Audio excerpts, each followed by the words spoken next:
तो देखो बच्चों, पिछली क्लास में हम यहाँ पे टाइम पीरियड तक जो है वो पढ़ चुके थे।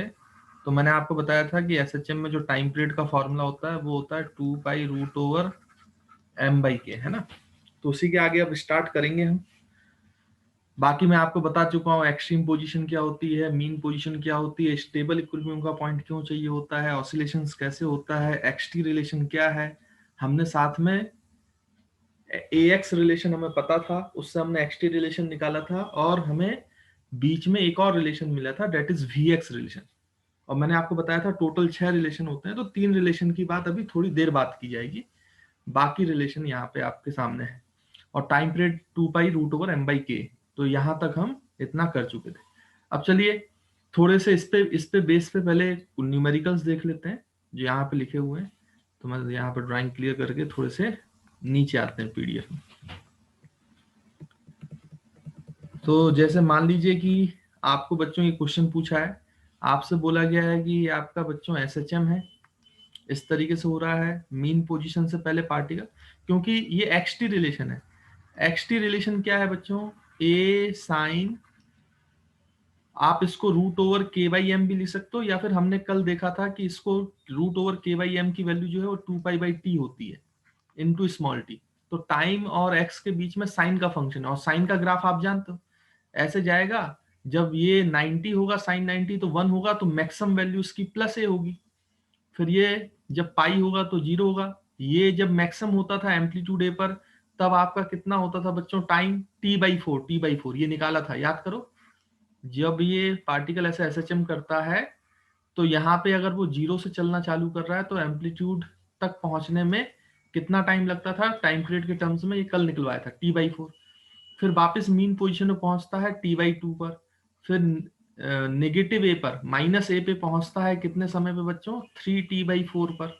और वापस मीन पोजीशन पे आ जाता है टोटल टाइम पीरियड t पर। तो यही लिखा है, ये t/4 है, ये t/2 है, ये 3t/4 है, और ये t है। अब आपसे ये बोला जा रहा है कि टाइम निकालो, है ना बच्चों, मतलब x की वैल्यू निकालो। ये x है, x टाइम नहीं है ना। Find the position at t equals to t/8। तो t/8 समय पर आपको बताना है, जब टाइम पीरियड डिवाइड बाई 8 होगा टाइम की वैल्यू, तो इस टाइम पर पोजीशन क्या होगी, इस टाइम पर पोजीशन क्या होगी, x क्या होगा, ये आपको बताना है। तो देखो सिंपल सा सवाल है। अब कई बार बच्चे इसमें गड़बड़ करते हैं। गड़बड़ क्या करते हैं? वो सोचते हैं कि सर t/4 पे तो पार्टिकल +a पे है, तो इसका मतलब t/8 पर जो है वो पार्टिकल a/2 पे होगा, मतलब आधा हो जाएगा। टाइम आधा हो गया है तो वो आधी दूरी पे होगा। जबकि बेटा ये गलत है, ये गलत है। ये क्यों गलत है? क्योंकि याद करो, आपको मैंने बताया था ये गलत क्यों है। क्योंकि याद करो, मैंने आपको फोटो डायग्राम बताया था। फोटो डायग्राम इसलिए तो बताया था, मैंने कहा था कि पहले स्पीड ज्यादा होती है, मीन पोजीशन पे वेलोसिटी ज्यादा होती थी, तो पहले वो ज्यादा तेज तेज चलता है, तेज तेज चलता है। लेकिन फिर बाद में रफ्तार कम होती है, तो वो धीरे धीरे चलना चालू हो जाता है, धीरे धीरे चलना चालू होता है। फिर रफ्तार बढ़ती है तो फिर ज्यादा ज्यादा दूरी कवर करता है ऐसे। याद करो, फोटो डायग्राम में बताया था। यानी कि यहाँ पे कांस्टेंट स्पीड से नहीं चल रहा है, इसलिए ऐसा नहीं होगा कि आधे टाइम में ये आधी दूरी पे होगा, नहीं, ये गलत हो जाएगा। This is wrong conception. तो हमें प्रॉपरली निकालना पड़ेगा, क्योंकि इसकी वेलोसिटी लगातार चेंज हो रही है, तो लीनियरली वेलोसिटी वेरी नहीं कर रही है कि आप भाई बोलोगे, मतलब वेलोसिटी कांस्टेंट नहीं है कि जो पोजीशन है वो लीनियरली वेरी करेगा, ऐसा नहीं है। वेलोसिटी लगातार चेंज हो रही है, तो पहले ज्यादा ज्यादा दूरी तय करता है, फिर कम कम दूरी तय करता है, फिर बाद में जब 0 से पलटी मारता है तो कम कम दूरी करता है, फिर वेलोसिटी बढ़ती है तो ज्यादा दूरी तय करता है ना। इसलिए आप ये नहीं बोलोगे कि t/4 पे अगर वो एम्पलीट्यूड a पे है, तो t/8 पर आधे टाइम पर वो हाफ एम्पलीट्यूड होगा, ये गलत हो जाएगा, है ना। तो इसको हमें निकालना पड़ेगा प्रॉपरली। तो यहाँ पे देखो, हमने एक्सटी रिलेशन यूज करेंगे, ये वाला रिलेशन देखो, ये एक्सटी रिलेशन। तो इस एक्सटी रिलेशन में टाइम की वैल्यू लिखेंगे t/8। तो देखो मैंने यहाँ लिख दिया बच्चों, a sine 2π/t multiplied by time की जगह रख दिया कैपिटल t/8। तो यहां से 8 और 2 कैंसल, तो ये 4 बचा बच्चों। टाइम पीरियड कैंसल, तो ये बचा पाई। तो ये बचा a साइन π/4। a π/4 का मतलब a साइन 45, a साइन 45। और 45 की वैल्यू क्या होती है बच्चों? a/√2। देखो a/√2, a/√2। और ध्यान से देखो, तो ये a/2 से बड़ा है। a/√2 जो a/2 होता है 0.5, और a/√2 होता है 0.707। तो a/√2 जो है वो a/2 से बड़ा है बच्चों, बड़ा है। इसका मतलब वो हाफ दूरी पे नहीं, हाफ से ज्यादा दूरी पे निकल आया, हाफ से ज्यादा दूरी पे निकल आया। अब ऐसा क्यों हुआ है? क्योंकि शुरुआत में यहाँ पे मैक्सिमम वेलोसिटी होती है, तो वो ज्यादा ज्यादा डिस्टेंस कवर करेगा, इसलिए ऐसा हुआ है। तो मेरे ख्याल से आपको ये जो पॉइंट है बच्चों वो क्लियर होगा, ठीक। अब दूसरी एक्स में एक इंपॉर्टेंट चीज है जो नोट करने वाली है। इसमें लिखा है time period does not depends on k/m, does not depends on k and m। तो मास और कांस्टेंट पे टाइम पीरियड डिपेंड नहीं करता है, उसके रेशियो पे डिपेंड करता है बच्चों। ध्यान से देखें, अगर आप टाइम पीरियड का फॉर्मूला लिखेंगे तो टाइम पीरियड का फॉर्मूला हमने देखा था कि 2π/√, जो था बच्चों कितना आया था आपका m/k आता था ना बच्चों, ये m/k, 2π√m/k, हम ऐसे ही तो लिखते थे टाइम पीरियड, याद होगा आप लोगों को। देखो ये लिखा हुआ है टाइम पीरियड। अब इसमें ये है कि आप सोचेंगे कि बच्चों अगर यहां पे मैं क्या करूं कि अगर यहां पे मैं बच्चों इसका एम्पलीट्यूड बढ़ा दूं, यहां पे थोड़ा सा ये गड़बड़ लिखा है, इसको सुधार लो आप लोग। टाइम पीरियड डिपेंड्स ऑन के एंड एम, डज नॉट को काट दो भाई, ये गलत है। जो टाइम पीरियड है वो के और एम पे डिपेंड करता है, मतलब कांस्टेंट पे, जो प्रोपोर्शनैलिटी कांस्टेंट है, और मास पे डिपेंड करता है। बाकी ये टाइम पीरियड जो है वो एम्पलीट्यूड पे डिपेंड नहीं करता है। तो आपको यहाँ ये लिखना चाहिए कि time period does not depends on amplitude, है ना। तो जिस स्टूडेंट ने नोट्स बनाए होंगे उसने यहाँ पे गड़बड़ कर दी है।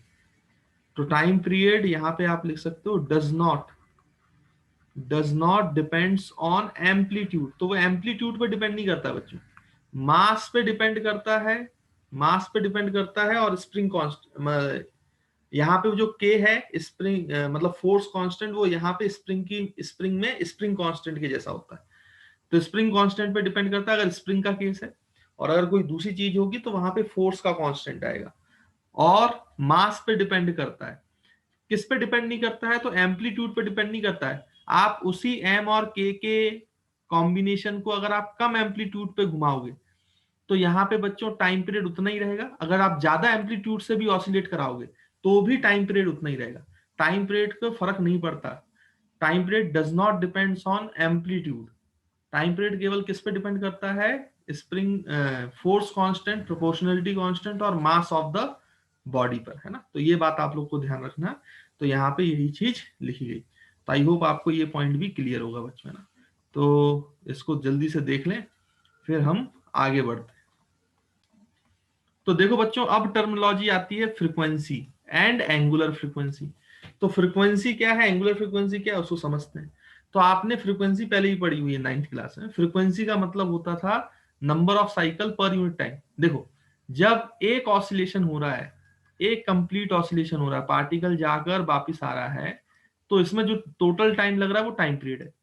अब आपसे ये बोला जाए कि एक सेकंड में कितने साइकिल्स कंप्लीट हो जाएंगे, तो एक सेकंड में जितनी साइकिल्स कंप्लीट हो जाएंगी वो आपकी फ्रीक्वेंसी होगी। तो देखो यहाँ पे हम लिख सकते हैं कि भाई टी टाइम पीरियड में, मतलब टी सेकंड्स में कितनी साइकिल कंप्लीट होती है? वन साइकिल, वन साइकिल यानी वन ऑसिलेशन कंप्लीट होता है।